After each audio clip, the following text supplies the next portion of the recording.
வணக்கம். இலங்கை செய்திகளுடன் நான் நிரோஷன். விரிவான செய்திகளுக்கு முன் தலைப்புச் செய்திகள். அமெரிக்க நிறுவனத்திற்கு எரிபொருள் விநியோக ஏகபோக உரிமையை வழங்கும் ஒப்பந்தத்திற்கு செல்வதற்கு அரசு முயற்சிக்கின்றது என்ற தொடர்பில் ஐக்கிய மக்கள் சக்தி சந்தேகம். சர்ச்சைக்குரிய ஜீப் வண்டி தொடர்பான விசாரணைகளுக்கு இணங்க பாராளுமன்ற உறுப்பினர் ரோகித அபேகுணவர்தனவின் மகள் சரணடைவு. அரசு சொத்துக்களை முறைகேடாக பயன்படுத்தவோ மோசடி செய்யவோ எமது தரப்பினரால் எப்போதும் நடைபெறாது. நாமல் ராஜபக்ச சுட்டிக்காட்டு. அனுர தலைமையிலான ஆட்சியினை கவிழ்க்கும் பொறுப்பை எதிரணிகள் ஏற்க வேண்டிய நேரம் இது என்று உதய கமன்பில தெரிவிப்பு. இனி விரிவான செய்திகள். அமெரிக்காவின் தீர்வை வரியை மேலும் குறைக்க அரசாங்கம் எடுத்துள்ள நடவடிக்கைகள் தொடர்பில் பல்வேறு சந்தேகங்கள் எழுகிறது. குறிப்பாக இலங்கையின் எரிபொருள் விநியோகத்தை சிரமமின்றி செய்யும் வகையில் ஒரு அமெரிக்க நிறுவனத்திற்கு அந்த விநியோக செயல்முறையின் ஏகபோக உரிமையினை வழங்கும் ஒப்பந்தம் ஒன்றை அரசாங்கம் மேற்கொள்ள இருக்கின்றதா என்ற கேள்வி எழுந்துள்ளது. இந்த நிலையில் 30% தீர்வை வரியை குறைக்க முடியாவிட்டால் ஆலை தொழிற்சாலைகள் தொடர்பான 3 லட்சம் பேர் வரை வேலைகளுக்கும் அபாயம் உள்ளதாக ஐக்கிய மக்கள் சக்தியின் தேசிய அமைப்பாளர் திசா அத்தநாயக்க எச்சரித்துள்ளார். அவர் மேலும் கூறுகையில், அமெரிக்காவுடன் தீர்வு வரியை குறைக்கும் நோக்கில் ஒரு அரசாங்க பிரதிநிதிகள் குழு தற்போது அமெரிக்காவில் இருக்கின்றது. நாம் அனைவரும் அவர்களது முயற்சி வெற்றியடைய வேண்டும் என்று எதிர்பார்க்கின்றோம். ஏனெனில் இந்தியா, வியட்நாம், ஜப்பான் போன்ற நாடுகள் அமெரிக்காவுடன் இருதரப்பு கூட்டு ஒப்பந்தங்கள் மூலம் தீர்வை வரியை குறிப்பிடத்தக்க அளவில் குறைத்துள்ளன. அமெரிக்கா எதிர்வரும் ஆகஸ்ட் 1 முதல் புதிய தீர்வு வரியை அமல்படுத்த உள்ளதாக அறிவித்துள்ளதால் இலங்கை சிக்கலான சூழ்நிலையை எதிர்நோக்குகின்றது. இந்த நிலையில் சில அரசியல்வாதிகள் அமெரிக்கா மூலம் எரிபொருள் இறக்குமதி செய்யப்பட உள்ளதாக கூறுகிறார்கள். இது இலங்கையில் அமெரிக்க நிறுவனத்திற்கு எரிபொருள் விநியோக ஏகபோக உரிமையை வழங்கும் ஒப்பந்தமாக மாறக்கூடும் என்ற சந்தேகத்தை உருவாக்குகிறது. இந்த ஒப்பந்தம் தீர்வு வரை குறைக்கும் முயற்சியின் ஒரு பகுதியாக அல்லது வேறு ஏதேனும் பின்னணி உள்ளதா என்பது தொடர்பாக தெளிவாக அரசாங்கத்தால் விளக்கப்பட வேண்டிய விடயமாகவும் இருக்கிறது. மேலும் ஜனாதிபதி மாலத்தீவுக்கு செல்லாமல் நேரடியாக அமெரிக்கா சென்று தீர்வு வரி குறைப்பு தொடர்பாக உரிய அரசு அதிகாரிகளோடு பேசியிருந்தால் மக்கள் மத்தியில் நம்பிக்கை உருவாகி இருக்கலாம். மிக குறைந்த நாட்களில் அமெரிக்கா விதிக்க உள்ள வரி விதிப்புகளுக்கு முன்னதாகவே அரசாங்கம் உரிய ராஜதந்திர நடவடிக்கைகளை எடுக்க வேண்டும். இல்லையெனில் முக்கியமான இலங்கையின் ஏற்றுமதி துறையான ஆடை தொழில் பெரிதும் பாதிக்கப்படும் அபாயம் இருப்பதோடு லட்சக்கணக்கான தொழிலாளர்கள் வாழ்வாதார விளக்கம் நிலைமை ஏற்படக்கூடும் என்றும் அவர் எச்சரிக்கை விடுத்துள்ளார். அரசாங்கத்திற்கு சொந்தமான பெல்வத்து மற்றும் செவனகல சீனி உற்பத்தி நிறுவனங்களின் பாரிய கடன் சுமைகளோடு கடுமையான நெருக்கடி உள்ளன என்று எதிர்க்கட்சித் தலைவர் சஜித் பிரேமதாச தெரிவித்துள்ளார்.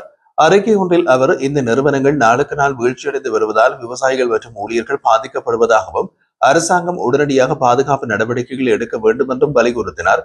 பெல்வத்து நிறுவனத்திற்கு 3240 லட்சம் சீமலாம நிதியின் நிலுவையில் உள்ளது. செவனகல நிறுவனத்தில் மட்டும் 3900 விவசாயிகள் வான்நிலையை சார்ந்துள்ளனர். இந்த பிரச்சனைகளை புறக்கணிக்காமல் நியாயமான தீர்வுகளை உடனடியாக எடுக்க வேண்டும். விவசாயிகள், ஊழியர்கள் மற்றும் தேசிய பொருளாதாரத்தை பாதுகாக்க ஐக்கிய மக்கள் சக்தி தொடர்ந்து குரல் கொடுக்கிறது என்று சஜித் பிரேமதாச தெரிவித்துள்ளார். பாராளுமன்ற உறுப்பினர் ரோகித அபேகுணவர்தனவின் மகள் ரோசல் மெலனி அபேகுணவர்தன சர்ச்சைக்குரிய ஜீப் வண்டி தொடர்பான விசாரணைகளுக்கு இணங்க இன்றைய தினம் காலை சட்டத்தரணியின் வழியே வலானை மத்திய ஊழல் தடுப்பு பிரிவில் சரணடைந்துள்ளார். தவறான தரவுகளோடு பதிவு செய்யப்பட்ட ஜீப் வண்டி தொடர்பாக பதில் போலீஸ் அதிபருக்கு கிடைத்த தகவலின் அடிப்படையில் வலானை மத்திய ஊழல் தடுப்பு பிரிவு சுமார் 4 மாதங்களுக்கு முன் விசாரணைகளை ஆரம்பித்தது. இந்த விசாரணையின் தொடர்ச்சியாக கடந்த 19 மத்தகும்ப பகுதியில் அந்த ஜீப் வண்டி பயணிப்பதாக கிடைத்த தகவலை அடிப்படையாக கொண்டு விசேட நடவடிக்கை ஒன்று முன்னெடுக்கப்பட்டது. அதன்போது குறித்த வாகனத்தையும் அதை செலுத்தியவரான சந்தேக நபரையும் போலீசார் கைது செய்தனர். கைது செய்யப்பட்டவர் ஐக்கிய மக்கள் சக்தியின் களத்துறை மாவட்ட பாராளுமன்ற உறுப்பினர் ஜெகத் விதானவின் மகன் ரசிக விதான என்று அடையாளம் காணப்பட்டார். அவர் பின்னர் பிணையில் விடுவிக்கப்பட்டார். விசாரணையின் போது அந்த ஜீப் வண்டி சட்டவிரோதமாக நாட்டுக்குள் கொண்டு வரப்பட்டதோடு போலியான தகவல்களை அடிப்படையாக கொண்டு மோட்டார் போக்குவரத்து திணைக்களத்தில் பதிவு செய்யப்பட்டிருப்பதும் உறுதி செய்யப்பட்டது. மேலும் இந்த சட்டவிரோத நடவடிக்கையில் போக்குவரத்து திணைக்களத்தில் பணிபுரியும் ஒருவர் ஈடுபட்டிருக்கலாம் என்ற சந்தேகமும் எழுந்துள்ளது. வண்டி பாராளுமன்ற உறுப்பினர் ஜெகத் விதானவின் தனியார் நிறுவனத்தின் பெயரில் 2வது முறையாக பதிவு செய்யப்பட்டிருந்தது. அது அவரது மகன் ரசிக விதானவினால் பயன்படுத்தப்பட்டு வந்ததும் விசாரணைகளில் தெரிய வந்துள்ளது. விசாரணையின் போது ரசிக விதான குறித்த ஜீப்பை ரோகித அபேகுணவர்தனவின் மகள் ரொசல் மெலனி அபேகுணவர்தனமிருந்து வாங்கியதாக தெரிவித்துள்ளார். அரசு சொத்துக்களை முறைகேடாக பயன்படுத்தவோ மோசடி செய்யவோ எமது தரப்பினரால் எப்போதும் நடைபெறாது என்று ஸ்ரீலங்கா பொதுஜன பெரமுனவின் தேசிய அமைப்பாளரும் நாடாளுமன்ற உறுப்பினருமான நாமல் ராஜபக்ச கருத்து வெளியிட்டுள்ளார். ஹம்பாந்தோட்டை நீதவான் நீதிமன்றத்தில் செவ்வாய்க்கிழமை முன்னிலையான பிறகு ஊடகங்களுக்கு கருத்து தெரிவித்த அவர், நீதிமன்ற அமைப்பை அரசியல் தளத்தில் கொண்டு செல்ல அரசாங்கம் முயற்சிக்கின்றது. ஆனால் எமக்கு நீதித்துறையின் மீது முழுமையான நம்பிக்கை உள்ளது. எமது தரப்பின் நியாயத்தை சுட்டிக்காட்டி நீதியினை பெற்றுக் கொள்வோம் என்று குறிப்பிட்டிருந்தார். மேலும் அவர் தெரிவிக்கையில், ஹம்பாந்தோட்டை துறைமுகத்தை சீனாவுக்கு கையளிக்க நல்லாட்சி அரசாங்கம் எடுத்த முடிவுக்கு எதிராக நாம் போராடினோம். அந்த போராட்டத்தில் மக்கள் விடுதலை முன்னணியினரும் எங்களுடன் இணைந்திருந்தனர்.